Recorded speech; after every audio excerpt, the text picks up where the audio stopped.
মাবুদ শেষ দেখাটা মা বাবা সন্তানেও দেখে না। এমন মরণ মাওলা তুমি কাউকে দিও না, এমন মরণ মাওলা তুমি কাউকে দিও না।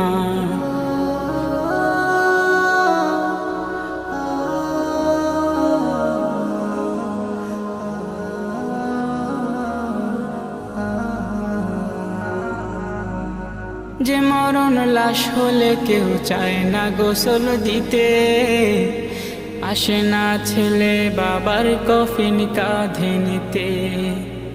জানাজা দাফন কাফন ভাগ্যে যদিও হয়, মানবতার ফেরিওয়ালা সেথায় অসহায়। এই পাপীদের কঠিন ইমতেহানে ফেলো না, মালিক এই পাপীদের